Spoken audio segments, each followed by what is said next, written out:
What up, y'all? Bankroll Tim. So, some people are wondering, or some people have wondered, or shit takes longer for me to do. Not because I don't work, because I run into so much bullshit. So, I'm sorry. There's people I can't answer my phone. I can't text back. I can't answer messages because I got so much shit going on. I'm trying to get these cars done. So, this side is in there. I'm about to finish grinding it up. But my truck got so bad, within the 30 feet of stopping at any stoplight, stop sign, whatever, the whole front end was wobbling. Felt like a wheel was gonna fall off. So, once again, here we are. Hub bearing, bad. Not even, let's see, I bought it March 1st. That's Precision from O'Reilly's. Supposed to be the same as Moog. I don't know. It's got a little bit of play in it, but that's not the worst. Look at my tie rod. I went to crack the bolt loose up there to take it off because I have a new one. And it seriously just fell the fuck off. So with my truck being lifted, it was kind of keeping it in there because it's on a downward angle. But anyways, look at all that debris that's in there. All that metal. It's original tie rod. Truck's a 2008. I've put a few different hub bearings on there. Like I said, my truck's got adapters because the small six lug that the truck is, you can't find shit for rims. So this wheel is a multi-bolt, but it's Tahoe and Ford, I believe, 6 lug. So my wheels, obviously the offset makes them stick out more because of that. So that could be a problem that I'm having with the hub bearings. But this hub bearing has splines in it. You see, it's not that old. It's got splines in it. So being splines in it should be for 4-wheel drive, and my truck is 2-wheel drive. So I don't know if it's supposed to have pressure, you know, a drive axle bolted in there to keep the bearing together. I don't know exactly how that works. If anybody knows, explain it to me. If there's a difference between a 2-wheel drive and a 4-wheel drive hub bearing. The computers at O'Reilly's don't say different, say either or. So this is what I'm dealing with today on my Saturday when I started to work on the LSMC to get it done. And here I am messing with my truck. So all you guys out there, as you can see, look, I got knuckles, but I'm taking this shit out because I got the coilovers to put in it, and I don't have the time right now to put the coilover setup in there because of course it's gonna be custom. But I did do the strut lift, which is that bolt-on piece that bolts in there and brings it down. I have another set of these that I could put on top of there, but again, the struts are gone. The front of the truck floats up and down. So here we are. I gotta wait for the hub bearing. The people at O'Reilly's are on lunch break, and the other guys gotta go on lunch break, this and that. So it's gonna be an hour and a half or so. But now I gotta figure out how the hell I'm gonna get this tie rod off of here. So I'll probably bring the little torch out here, heat it up, get it to break loose, but find a way to hold the tie rod in place. But yeah, once I get these damn coilovers on here, I'll be able to have the front end up that high. See how the wheel's nice and straight up and down? It's up in the air. So the only thing stopping the travel right now is that the strut is all the way extended. But with the coilovers on there, which I'm using a rear set of coilovers like we put on these cars. But I got a 12-inch shock, I got a 12-inch spring. My spring is a 600-pound QA1 spring. That's the rate of the spring. So it should work. And all the adjustment that I know how to do, and where I want to tighten the spring to, you know, every inch is another 700 pounds that you tighten the spring up, something like that. So I'll have it set right, and then of course get a new fender for this side and a new door for the back left. But once I get this done, I have my body lift down there. I got a 2-inch body lift to go on it, and then of course I got the big ass 26s next door. 26s by 12 with a 37 13.5 tire. This is a 37 12.5 17. Every once in a while when you hit a bump, the tire actually hits the bottom part of the door right there, which I did trim the doors just a little bit. But anyways, my wheel wells used to be nice and clean and painted, but as you can see, I must not have scuffed it good enough, or I was using bad paint back then. But I want to be able to do that at the same time. So to everybody that I have your cars and you're paying attention to the YouTube channel, I run into so much bullshit. Normal people don't have to deal with the shit that I have to deal with. Some may say that's crying, I'm being a crybaby, blah, blah. But when it happens over and over and over and over, it be pissing me straight the fuck off. So there's some days, man, I'm just so stressed the fuck out. Finally redid the tags because my plates have been dead for 2 years and all that COVID crap last year. But this is what they give you now in Illinois for, this is seriously like a for sale sign type of plastic. I don't have 4 bolts in it. So, and now they're mailing the plates to the house where I have the truck registered to. So we'll see how long that shit takes. My lettering is all tore up. I saw somebody's IG thing today talking about that cars are way nicer on IG than in person, you know, in videos and pictures and shit like that. And it's true. It's true. There's a lot of you guys out there, man, your cars are a little messed up. I'm just trying to keep it real, but I don't have nothing, so I can't talk. I'm showing you what I got. Look, part of my T is missing, but we be taking it through the car wash a lot. And it's got the brushes, bristles, whatever the hell you want to call it. My back bumper's all tore up because I be putting a welding bottle in and out of the back. You know, the truck gets used. I've had motors in the back. I had my big block in the back of this. I had a couple other big blocks. I had an LS in the back of it. But yeah, so I gotta fix the truck. You can see that door is real nasty. Yeah, it's got a dent in it. It was supposed to be, when I bought it, May of 2015, it was, the Carfax says it was never an accident, but as you can see, that dent, and beyond that dent, there's some Bondo in both them doors right there. So, people be bullshitting. So, I'm out here, it's hot as hell. We just had it rain like it stormed like a motherfucker. So, it stopped raining. I was like, you know what, I gotta fix this before I hurt my family by neglecting it. So I'm gonna get to changing this tie rod, and hopefully they get here soon with the new hub bearing, which I only bought it back in March. It's got a lifetime warranty on it, so I'm using the warranty. Obviously, I don't have to pay a penny out of pocket. Give them that hub bearing back when they come with the other one, put it in a box, whatever. Boom, I don't have to pay nothing. So a lot of you guys out there buying stuff and it's got that warranty, man. Keep the box.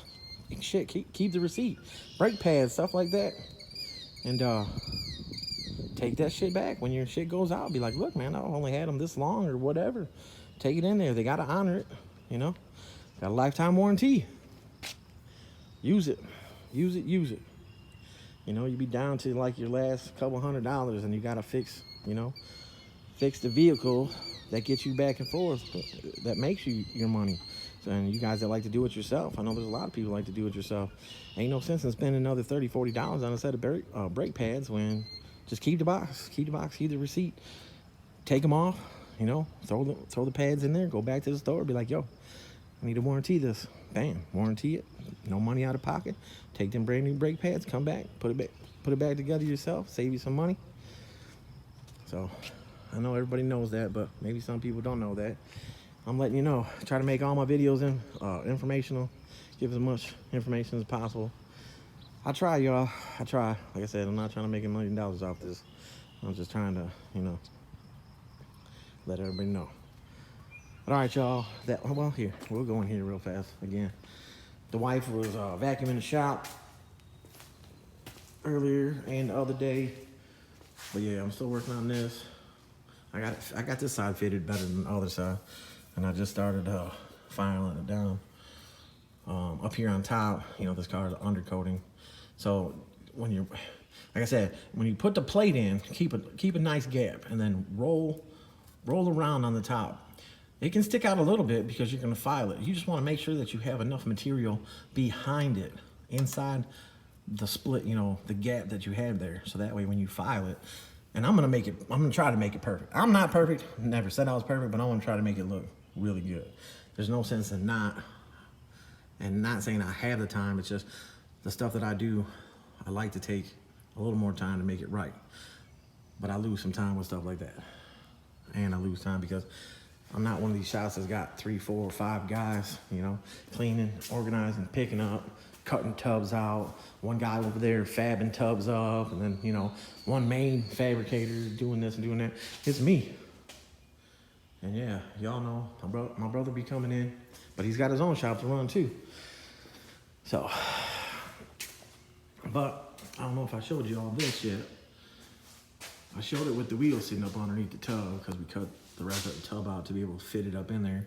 So we still gotta, you know, finalize this cut so that way we can get the tubs in here. But the rear end is set up in here. We gotta make the bottom set up for the arms. So we'll either do a box like this, that's all adjustable underneath here, or we'll just set up one setup to one hole, because this car not going to be for racing and stuff, but if they ever wanted to. So as you can see, G bodies, the bar, crossbar, always, the coilovers always go to the front side of the crossbar, cross brace, cross member. And then box Chevys and stuff like that go on the back side. So the bar, you just got to position the bar, which, like I said in other videos, position the bar where the seam is that you trim out for the stock spring mount. But yeah, this one is very close to being done, very close. Uppers are on a little bit of an angle, but I mean, that's what the car, I mean, this car, at that ride height right there, that it would be as tough as it is in the pictures. I mean, we're talking about that rim would be, it's only a 22, but it would be so far up in that wheel well right there.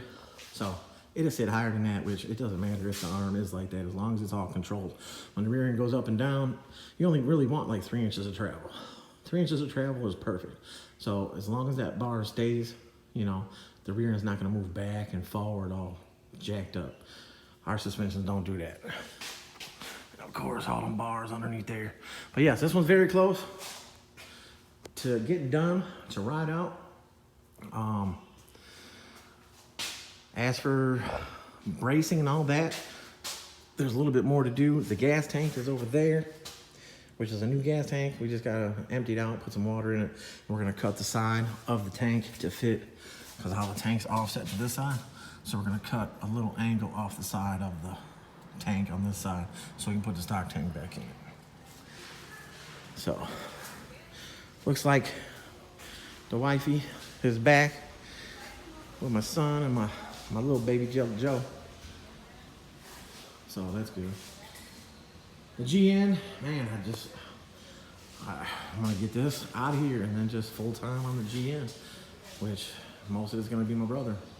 But I gotta get the LSMC done and out of here. Well, yeah. So, and the Cutlass, you know, still a couple more little things. A little perm. Hey, y'all, tell my kid, get working on that Chevy so that we can bring that Chevy out and spank some ass. Spank everybody. What's your YouTube? Lil Bank, OAM, ATB. Lil Bank. OAM. OAM. Yeah, just OAM. And then what's the other part? ATB. What is that? All the bitches. Y'all check out the channel if you want. If you got kids, have them check out the channel. But I be telling him every day to just do some videos. He be gaming all the time. I'm like, hey, do some gaming, whatever. Record it on your Xbox, put it on there. So he put some stuff on there, but Just put a new video up yesterday. put another Just a video up short yesterday. Video, nothing much. He trying. He's 16. I want him to do something since he ain't down here working. He need to get down here and work. Tell him. Hey. Hit his page up. Be like, emails call my y'all name. get down there and work. Get working on that Chevy. But yeah, that's where we're at. That's what's going on. If you guys have any questions about my dad's work or where like the big block pop Parisian, if you have any questions about that, who did the suspension, that's all my dad, bet it up. You guys know his number, it's right there. Hit him up. If you guys see anything that you, or want anything that you want, like looking for what you want, he's the person to call. Don't go anywhere else but bet it up. Yeah, bet it up. But yeah, we in here trying. So that's what's going on. Let me get out here and fix my truck. I have this other 8.5. I sold the other one, G-body. So I have this one, but the gear and the posi is not coming with it. So it's housing and axles. I have another one for sale, housing and axles. This one's pretty clean. G-body 8.5, 1,200 bucks. Housing and axles. So if anybody wants it, let me know. Now this one over here is a 7.5 box Chevy rear end. I have basic guts for it, you know, open end. I'm gonna get it around. If somebody wants it, I'll narrow it like 2 inches, and I'll fab it up with the bracing, with the boxes, all that stuff on it. If somebody wants it, housing and axles with a basic center section in it, no gear, no posi. I mean, basic stuff, you know, open end with a stock gear, 273, 256, whatever the hell it is. But I'll clean it up, paint it up, brace it up, narrow it, probably about 1,500 bucks. Then you'll be able to, if you got a 7.5 in your Chevy and you want to put a deeper lip rim on it, then all you got to do is pull your rear end out, put this rear end in. And control arm wise, you'd only have to change your lower control arms, because with the multiple hole adjustment box that I put on the rear ends, it takes the certain spacers, which I give with it. So 1,500 bucks for a 2-inch narrowed, fabbed up 7.5 for a box Chevy. So hit me up if you want that. And yeah, that's where we're at. Bet it up. Bet it up. Appreciate y'all. Stay tuned. I'm out.